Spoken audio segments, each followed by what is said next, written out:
recording this so that you guys can be able to view it later. All right, so we are recording now, and I'm going to go ahead and get started with our presentation here, so we can get all wrapped up by 1 o'clock. Hope you guys all have a little snack that you can eat or some lunch as we go through this. We'll have a period of question and answer. You can also ask questions live in the Q&A bar, and if you'd like to, you can use the chat feature. So first of all, let's talk about our agenda today. We're going to run through a quick introduction to Microsoft 365 with me, and then Jack is going to go through some cybersecurity considerations with the cloud. And we're also going to talk about Power Automate, which is some of the cool new features and the more advanced features available in Microsoft 365. Now, as you guys are looking through this, I want to know, with a raise of hands, how many people already have Microsoft 365 or are familiar with Office 365 and use it on a daily basis? Joe, Todd, okay, lots of hands going up. Jody, okay, good. Good. So who's not familiar at all with Microsoft 365? If you could raise your hand if you've never used Microsoft 365 before. All right, great. So everyone's got some familiarity with it. Great.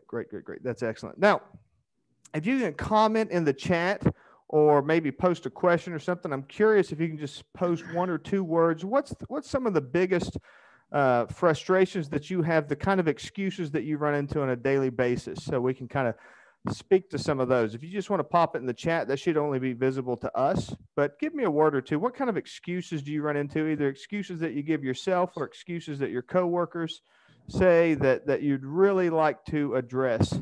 Some things that I can tell you, like for me, a lot of times what I run into is people not having access to things. So they'll say they couldn't edit a document, they couldn't get to a document because they didn't have it on their home computer or something like that. That's a really common excuse that you'll run into.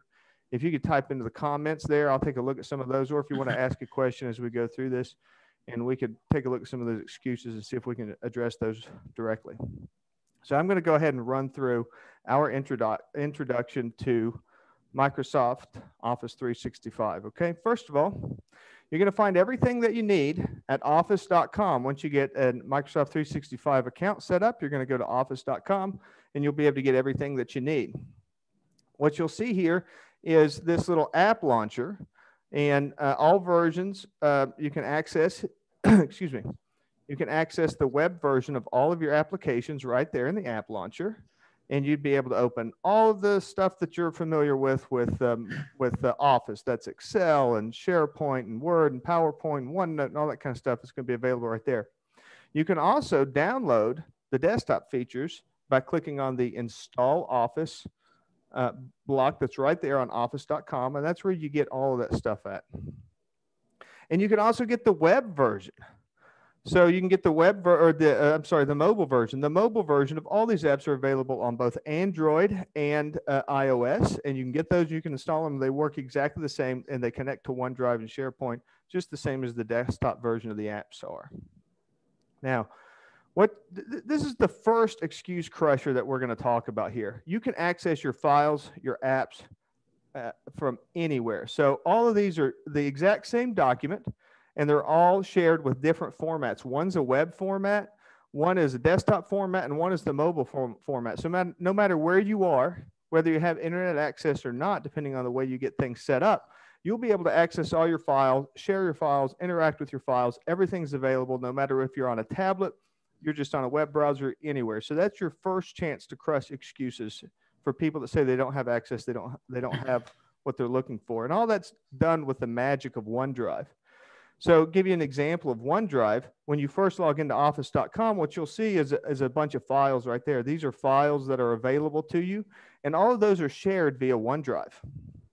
Now, if you open up a document, if you open up Word, for example, all those files, you'll get a recent files and apps. Those are all things from OneDrive.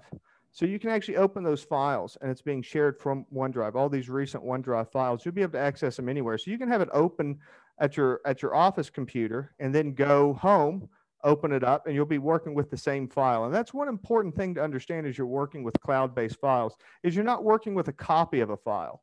If you've got this open on OneDrive, you're working with the same file. You're actually working with that in real time. So if you go to save a copy of a file, right there, you'll see that little highlighted area. We're saving it to the OneDrive at Advantage Technologies OneDrive. And when we save it there, that's actually on that OneDrive. That's not a version of the file. That's the same file. So no matter where you open that file at, you're going to be working with that directly.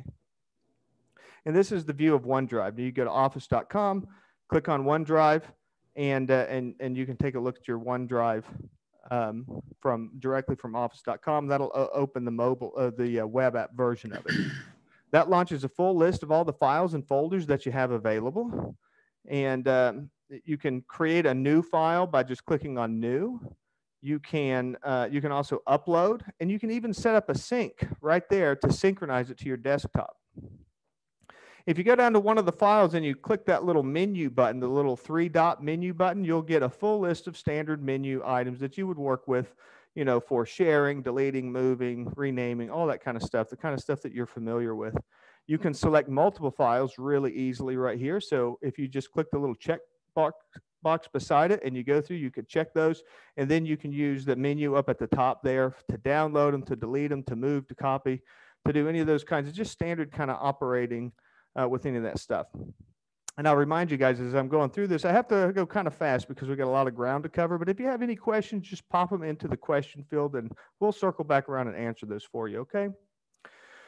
So if you want to share a link, for example, you can share a link to a file by clicking on the little share icon, and you can change the send the link option there. You can change those settings by clicking on that. You can share it with anybody that receives the link. You can share it only with people in your company. This would be Advantage Technology for us. People with an existing account, that'll be people with a Microsoft account outside of your company, or you can share it with specific people inside your company. You can allow editing or not allow editing. You can set it to expire, and you can even set a password. So you can share real quickly and easily. And again, this kind of eliminates all these problems that you'd have with sharing a file. One of the biggest problems that people have is they try to send different files through email, and before too long, you've got all kinds of different versions of the file, and everyone's working on a different version. And that's just a productivity killer because nobody knows where they're at, what they're working on, which version they've worked on last, or even worse, they're waiting for the person to finish so that they get to it. And that's not something you want to do. You can do it this way. It's much better. And then as you share that link, so in this example, I'm sharing this with one of my colleagues, Josh. Josh pops on there, and as he opens this document on his version of the desktop app, you'll see he's editing this in real time. And a little flag shows up where his name is and what he's typing. And you'll see this little icon over here. That's his face. That's the other person. So you can have multiple people that are working on at the same document at the exact same time. And you can see that right there happening in real time, all together, all at once. And that's a real productivity boost. And it eliminates any problems with problems that you might be running into with people giving excuses and giving reasons why they don't want to do something. So then another area to talk about here is going to be SharePoint. Taking collaboration to the next level is SharePoint. SharePoint is a collaboration platform. You create sites with groups that join the site. So groups of people join that site, and they have shared conversations, notebooks, documents, all kinds of things. If you look at the documents, you'll see that they function almost identical to OneDrive, okay? So let's take a look at the documents here. So you'll see that these are the shared conversations, notebook pages, all that kind of stuff. And you'll see these are the groups, so you can add people to the group. So this particular site, the Advantage Technology site, has all these different members of the group. And if you go to the documents, you'll see it looks almost identical to OneDrive, and it functions almost identically. So I'm not going to walk through how to do that, but you'll see if you wanted to send a link, you can do the exact same thing. The only difference is, the big difference between OneDrive and SharePoint is OneDrive is your personal files, and SharePoint are documents that you're sharing with a whole group of people.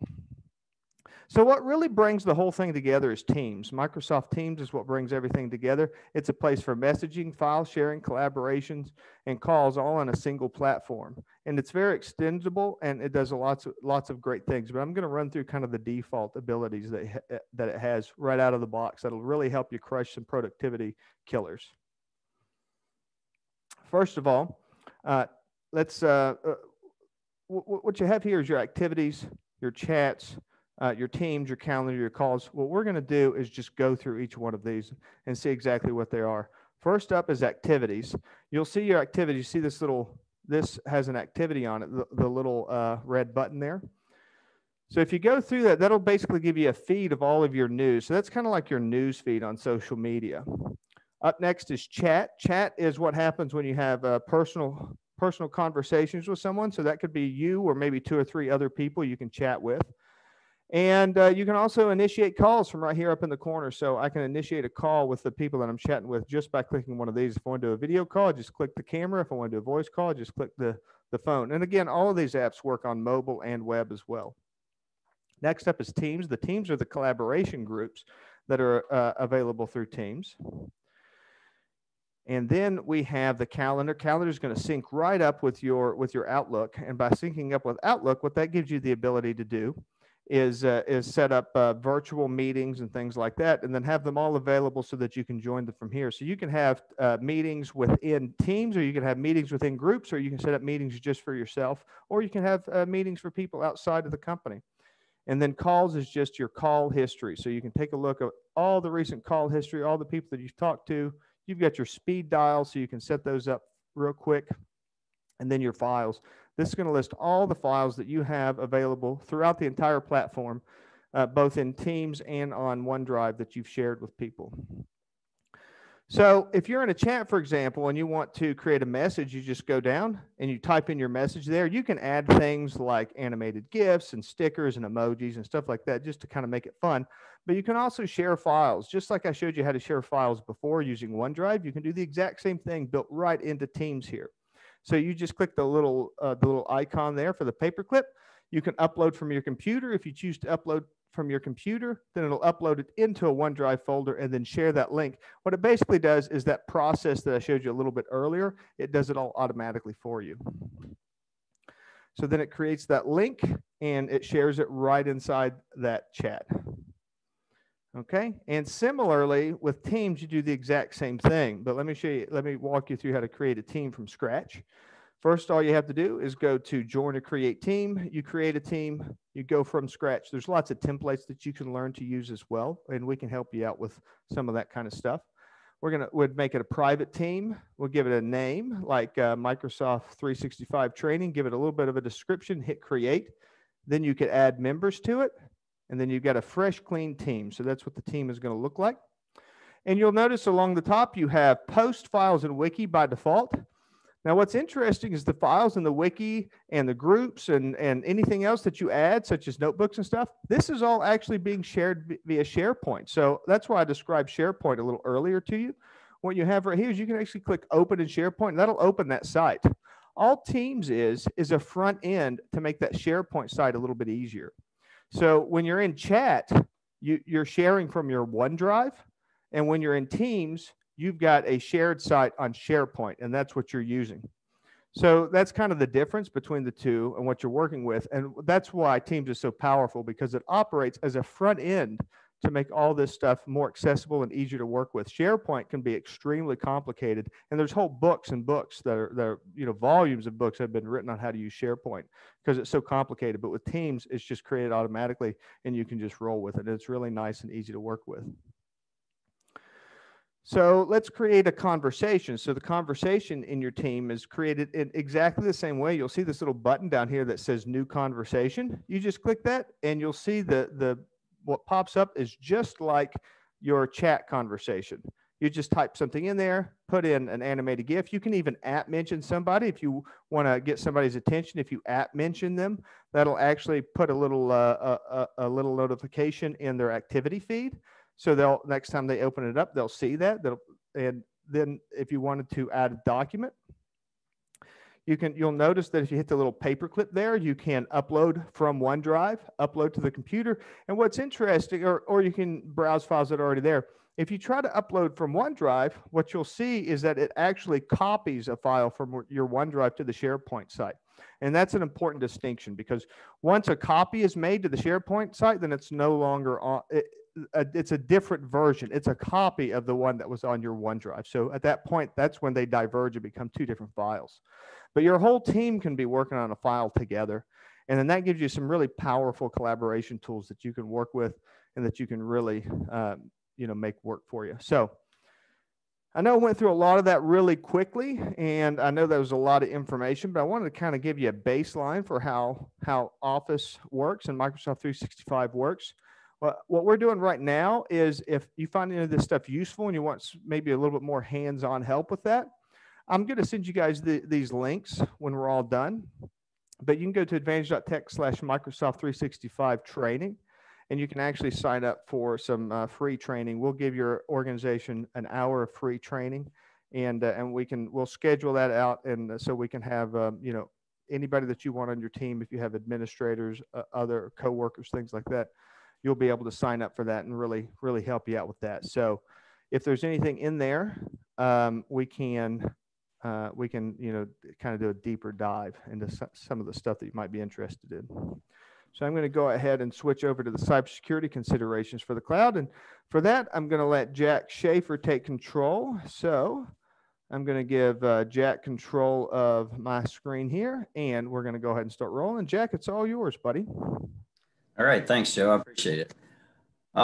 Today, I'm going to talk a little bit about some of the powerful security and compliance features that are with Microsoft 365. So what is Microsoft 365 security and compliance? Well, it's a set of powerful tools to manage your entire Office 365, Microsoft 365 environment. It also has policies to control data loss. And it also has, oh, wait a minute.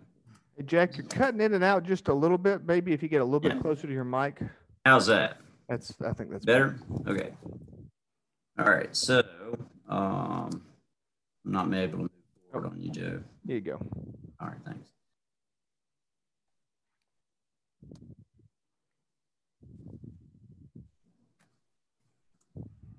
So the other pieces are advanced threat detection, and that allows you to control who has access to documents. It actually monitors your Office 365 email for advanced threats and malware. And all of these things are controlled through one control panel. There's also audit reports and alerts. Alerts within the system. You can set audit reports to give you various types of reports on activities going on within your environment.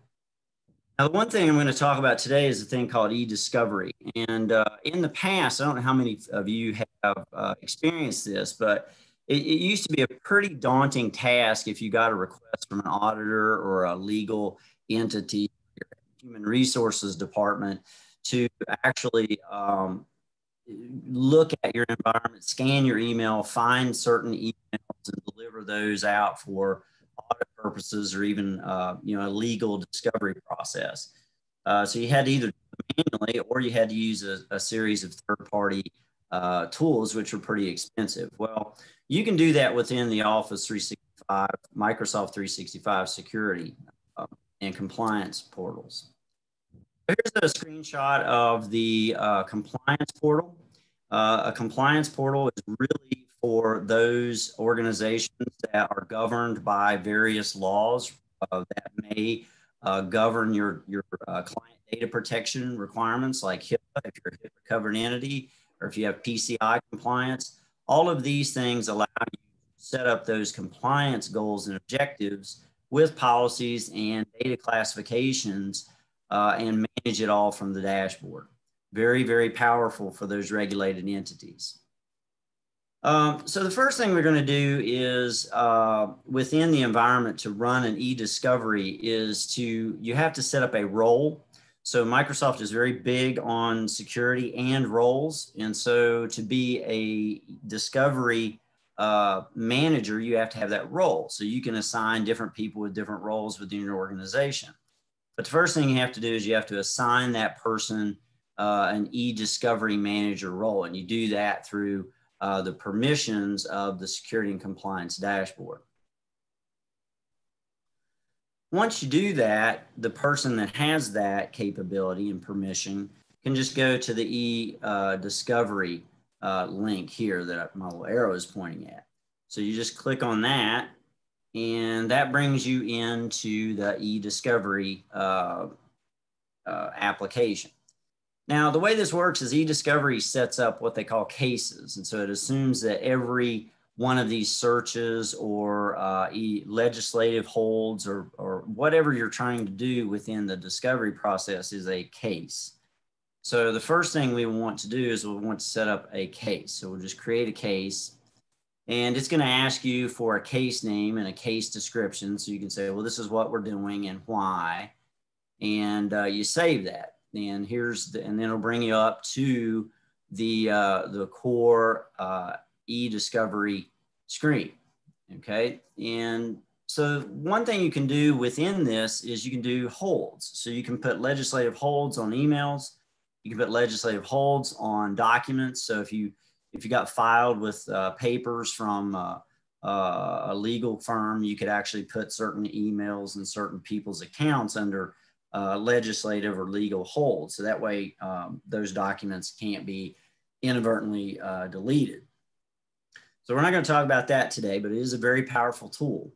What we're going to talk about is we're just going to run some searches. And so we'll go to the search tab and we will create a new search. When you create a search, it'll ask you to name your search, and you just give it some meaningful name. And then you have to choose a location. So as Joe was saying before, Office 365, Microsoft 365 has a number of places where documents and emails can be stored within it. It can be OneDrive, it can be Sharepoint, it can be in Exchange online, it can be in Teams messages. So the default here is to scan all of those. So this search will scan all of those documents, all of those artifacts that are within your environment. So if you don't want that, you actually can choose the specific location. So you can pick a location. You can say, well, I only want email. I only want Teams. I'm only wanting to look particularly at SharePoint maybe, or OneDrive. So you have a lot of granularity of control as far as the locations that the search is going to cover. So in this one, we just pick Exchange email. So we'll say, well, all right, we're going to pick an Exchange email, and we're going to define a couple of users. So, well, we got a request from HR and said, well, I just need you to scan these people's email, and here's the 3 people or whoever that you need to scan. So there you pick which email accounts that you want. So you can just do a search and you can add those to your search criteria. So you can scan any number of these. There's no limit to how many accounts you can put in your search location. All right, so once you've done that and you've determined the locations and the span and the scope of what your search is going to run on, now you need to build a query. So the query is, what are you looking for? Are you looking for certain keywords? Are you looking for information between dates? What are the conditions that you need to apply for your search? So here you can add a number of search conditions, and they're pretty granular. Again, you can search for certain dates. You can look for authors. You can look for, from certain recipients, certain senders. You have a large number of options that you can pick for conditions to filter your search criteria. And it's really, really flexible and powerful. And I'll point you to this web page, and this has a lot of great information on how you can use this search tool in EDiscovery. You can put and/or logic in it. You actually, if you're really good at SQL, it actually has a keyword query language that you can run. So I mean, you can make some very, very sophisticated searches. And so I'll point you to this site because we don't really have enough time to go into the details on it. But if this is something that you need to do or have had to do in the past, look right here. It'll show you everything you need to know. So once our query is built, now we just need to run it. So we've figured out the locations, we have the query, and so now we're just going to run this thing. And so it'll sit here and it'll gyrate and percolate for quite a while, depending upon the query and depending upon the locations that you're searching. Now, this can run for several hours or even days. It just depends upon how many documents you have and what the scope is of your query.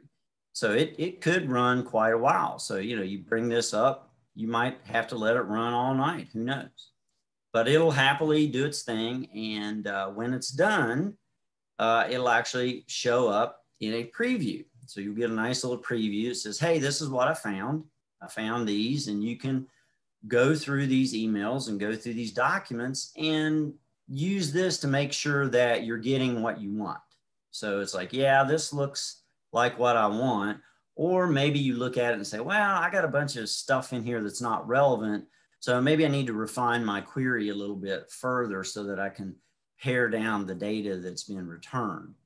So, but anyway, it'll show you up the documents and the emails that it found in the query. And you can look at each one individually. Here, the details screen, like you hit that button and it will show you some of the summary details of what it did. In this case, it scanned 75 items and 8 mailboxes. It went against all sites and all public folders. Now, the other thing I probably glossed over just a minute on was the fact that it'll actually scan Teams messages and it will scan Teams sites. So not only communications on email, but this EDiscovery tool will scan everything that's in your environment. So very, very powerful tool. If you're communicating and your HR folks or your legal folks are concerned, well, I don't have a record of that. Yeah, you do. So now that we've got the data that we think we want, now we can export the report and deliver that report to whoever it is that was requesting it. So you can just go up to the more and say, I want to export the report and perhaps the results. I want to just give them a file of everything that we found. When you do that, they'll prepare these reports for download. So what you're looking at in the preview window is really just that. It's a preview. And what this process will do is it will take all of that data and it will create a downloadable report for you. Now, here you can say, I want all items, only the ones that are in recognized format. If they're encrypted, we won't pull them. And there's also an option here for deduplication for Exchange content. Now, what that really is let's say you have an email that went to 5 or 6 parties. Well, you may not want to pull each one of those instances of the email that went to each party. One perhaps will suffice. So that deduplication, particularly for email messages, can significantly reduce the size of the report that's generated. So you pick all those and then you basically click generate report. And then it'll start running. So it'll set here. And again, this is one of those things, it may take hours. It could take, days even, to generate this thing. So again, it could take a while, but you can just leave it up and it'll happily keep running. So when it's done, you actually can download the report. So you click on the download report. But one caveat I'm going to show you here is that to download this report, you're going to have to use the Microsoft Edge web browser or the Internet Explorer web browser to do it. And the reason for that is because Microsoft actually wants you to download a tool to do that. So the reports can be pretty big. You have to have chain of custody on these in a lot of cases for legal. And so what they'll want you to do is download this report, and this report actually interacts with, this tool actually interacts with the browser to download the data. So you have to use Edge or IE. So you sit here and you say, I want to open the file, and you open it. And then, this is what it's going to look like. Here's the tool, and you can see it's the Discovery Export Tool app. You just save it and run it like you would and install it like any other app that you get. Now, when you're ready to do it and the application's up and running, it's going to say, hey, I want you to paste that export key. So you have to have that to be able to connect to the source and pull the data. So you have to put that in there. So you have to copy that export key to your clipboard and then paste it in there. And then you give it a location and you just hit start. So here I'm just downloading it to my, my downloads folder. And so it'll just start the process. And again, this could take several hours, days, weeks, months, years, whatever. But the logic behind this is the Microsoft tool will do all of it for you in the background. And if you lose internet connection, it'll reconnect and it'll, continue on with the process. So a lot of times when you have a download and you lose internet, it dies. Well, this tool will maintain continuity all the way through until it completes. All right, so when it's done, you'll see here's a couple of things that it throws in your folder. One of them's like a summary and the other ones are the results. It gives you 2 CSV files and a trace log and some other things that are manifests that are important to compliance people.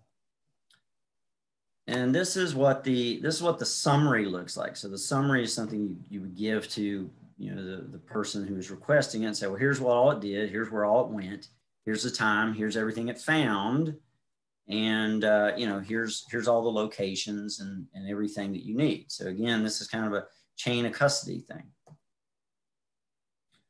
And here's the actual report. So it shows you everything that's in there. Each one gets a unique document ID. It shows you the original path that it came from. I blurred those out, obviously. And the title of the email, who sent it, who received it, all the information is in there. So from an audit compliance report or a discovery report, this all is very legal and recognized by the court system. So again, this is a nice process that saves you a ton of time, because I remember in the old days when I would get these things from HR, I would just grimace because it was hours and hours of me just pouring through things manually or spending a lot of money to do discovery. Well, now with Microsoft 365, you don't have that problem. And with that, I'll throw it back to Joe and he can explain our next offer that we have. Yeah, so if there's anything for you guys, if you're curious about some of this and some of these abilities, what we can do is do a free Microsoft 365 email threat scan. And that's a little bit of a process, so we'll need to walk you through it. But all you really have to do, all it's really going to do is look through your mailboxes, through your whole system, your whole account system, every mailbox under your 365 account, and see if there's any threats that are lurking in inboxes or safe places like malicious links or attachments or anything like that. So that's definitely an offer. That'll be in that follow-up email that I'm going to send to you guys when we're done here today. So coming up next, we have Amber, and Amber is going to walk us through some Power Automate and explain exactly what that is. And I'm going to go ahead and give the controls over to Amber now, and then that will give us a little bit of time when she's done for some questions and answers. And if you have any questions as we're going along, you can go ahead and type them in, and we can at least take a look at them and maybe plan for them. Especially with Amber stuff, this is some of the leading cutting edge information here with Power Automate. So Amber, I'm going to give you control, and you can go ahead and start your presentation. Thank you, Joe. Hey guys, so I'm Amber, as he said, and I'm over the development department. And as you can see, I kind of break the mold of what the typical IT person looks like. So good to have you guys with us today. So one of the favorite parts of my job is to try to streamline business processes with the digital transformation and to try to make your jobs easier. So Microsoft has come out with several new tools that's going to make my job a little bit easier and hopefully make yours easier as well. And Power Automate is what I'm going to talk to you about today.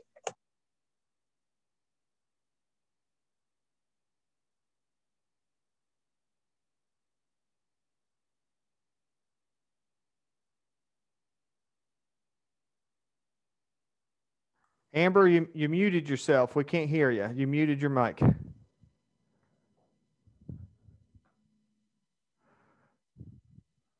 Uh-oh, I think she's stuck on sharing. Hold on, just there you. There I got it. Yeah, okay. all my buttons moved around whenever I took control. Sorry about that, guys. No problem. So I don't know where I got muted, but I'm assuming it was whenever I was asking you what is Power Automate. So what Power Automate is, it's an Office 365 service that helps create automated workflows between applications and services. And let's see if we can, there we go. My mouse is a little bit slow or something. There's a little latency there. So you can also use it to synchronize files, get notifications such as push notifications to your phone, and we can use it to collect data and even more. There's hundreds of connectors right now, and they add more every day. So that gives us ability to do all kinds of cool new things. So without getting too technical, I want to go through a few Power Automates that I've set up just to kind of give you guys a demo here. And this first one is to be able to save an email attachment to OneDrive. So if you get a lot of emails with attachments, I know I've wanted to do this before. You get tons of attachments, and you have to actually open the email, go save it, and it's, you know, so I'm like, you know, it'd be great if there's a way to just be able to save all these attachments. Well, now you can do that with this. As you can see here, there's two connectors. We got Outlook, and then this the next one will connect to OneDrive. So what that will do is whenever an email comes in, here's the sample one I have set up here. As soon as that comes in, it will just read through your email, and it will check and see if there's an attachment. And if there is an attachment, then it'll stick it into your OneDrive. And you can specify the folder. And there's also, I mean, we can, there's all kinds of ways you can go with this. You could actually do it if it was a specific person, if I had some specific text, any of those type things. And then it can, you can actually set up multiples that would go to different drives. So that's that one. And then the next one is to be able to get a notification if a file's updated. And in this particular case, I have it set up as an Excel file that's sitting in Sharepoint. So I know a lot of customers, probably a lot of you guys out there have Excel files. That's pretty common that most businesses use Excel files. And then a lot of people have an Excel file that's updated by multiple people. Well, you can run into issues where your coworker goes in and updates your Excel file and you have no clue that it's been updated. Then you go in to do something to it, and you're like, whoa, what happened here? Well, now we can set up a notification that if that Excel file has been updated, then we can set this connector up with the Sharepoint that will look at that specific file, and then it will send you an email notification. So you will get notified once that file has been modified. So, and then the third one is there's an ability to send push notifications to your phone. So you can actually go to the Play Store or App Store on your phone, and you can download this Power Automate business workflow automation, and it shows up as Flow. And then it will just be an app on your phone. And this particular flow you can see here, which is, well, Power Automate it used to be Flow, now it's Power Automate. So there are Power Automate flows, but this one is pretty extensive, as you can see. So it actually looks at your email, and then it checks to see who the person is that you would like to receive the email from. And then if it is that person, then it will send a push notification to your phone. And so here's an example I used. I just sent an email to Advantage Support. And then once it came into my inbox, then it sent me a flow to let me know that I received the email from a specific person. So this, you could use this, say, every day we get tons of emails. Well, sometimes the emails slip through the crack because there's so many of them. So if you have an important customer or your boss or a specific client that you really want to make sure you get the email from, then you could set this up so that you get a push notification on your phone. And so, so here's a real world example that we had a customer that had a bunch of lending documents. So you see all these documents laid out here. So we took all these documents, there was around 18 of them, and all of them are multiple pages. So we took that, and this is what it looked like before, and now this is what it looks like. So we took all these Word documents, and we made them into templates. And then what we added another piece of, it's called Power Apps, which is also with Office 365. And it's basically a form that has validation that you can, so you can see these date drop downs, and you can just validate all this data. So then once this is filled out, it uses this Power Automate flow. And you can see this one's very extensive because it goes through all types of different business processes that you would they would normally do by hand. And then it will take all that data and push it into the documents and put them into a specific folder.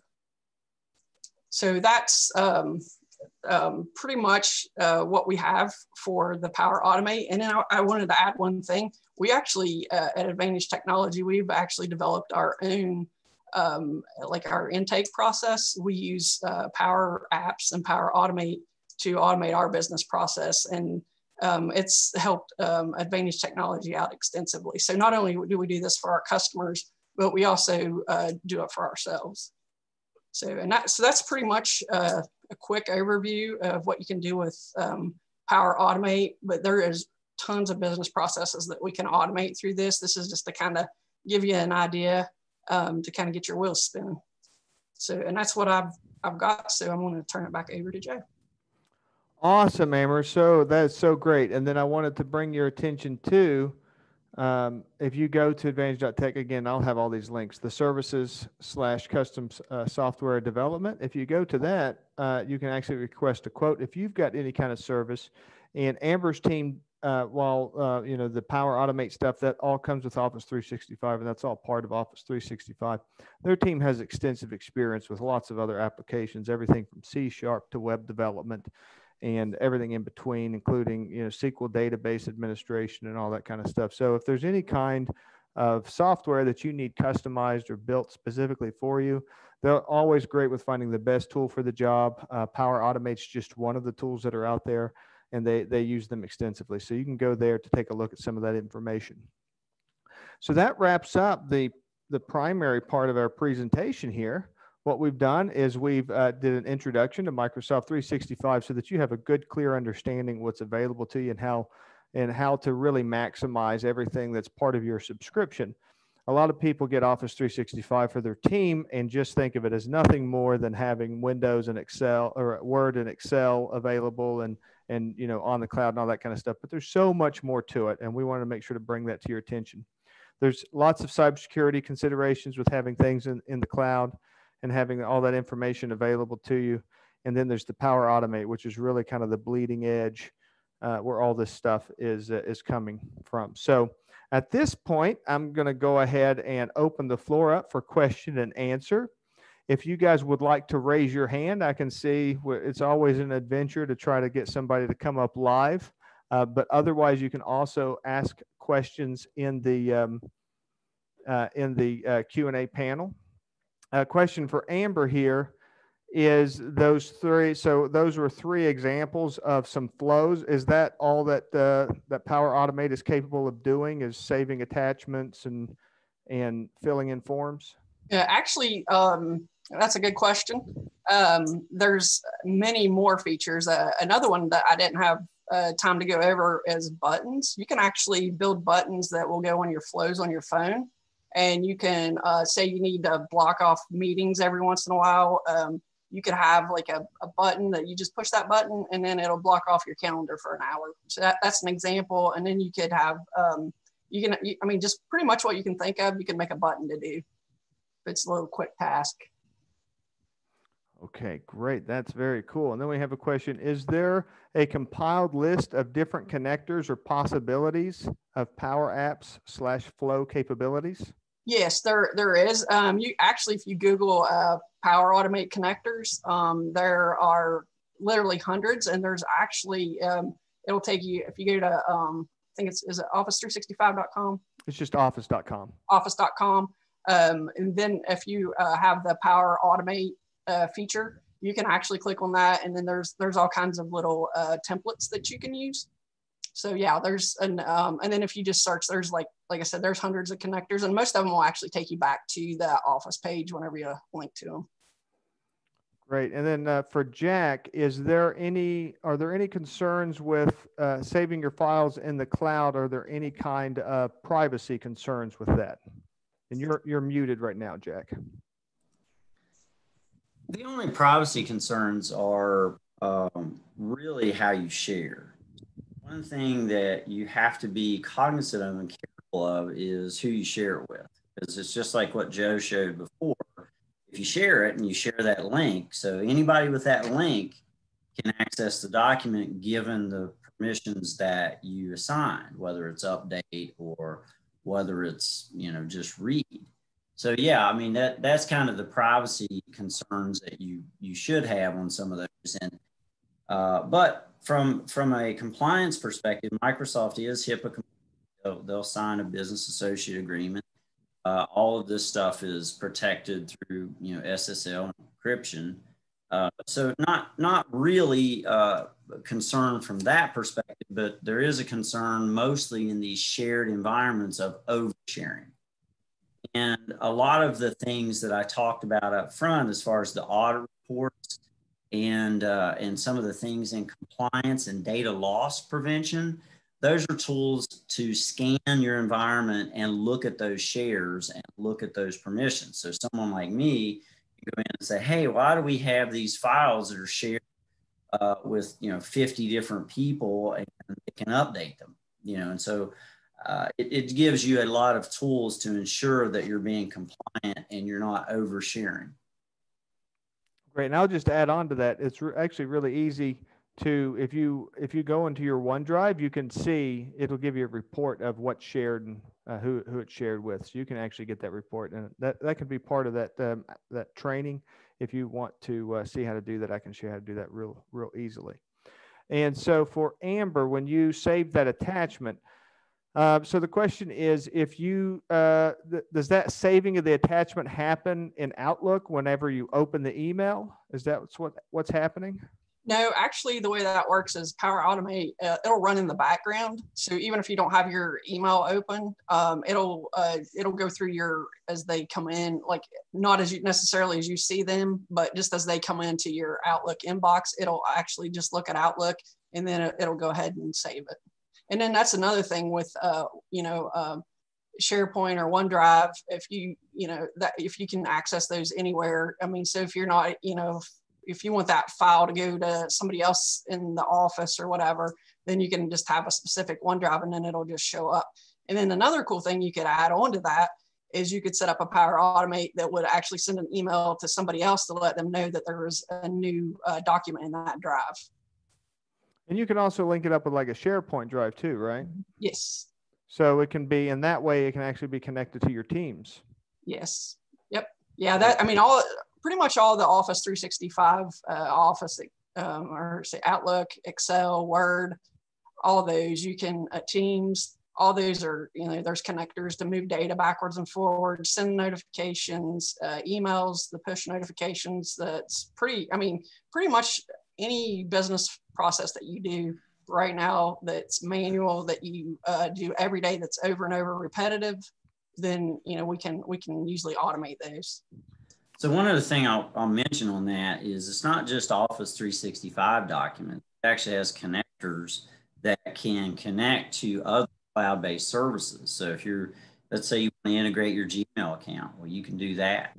Office 365. If you've got a Google Drive, you can connect to that. If you're using online versions of QuickBooks, there's a lot of connectors and things into that. So there's a ton of connectivity to applications outside of the Microsoft enclave that can cause things to happen inside of Microsoft or in your other application. Mm-hmm.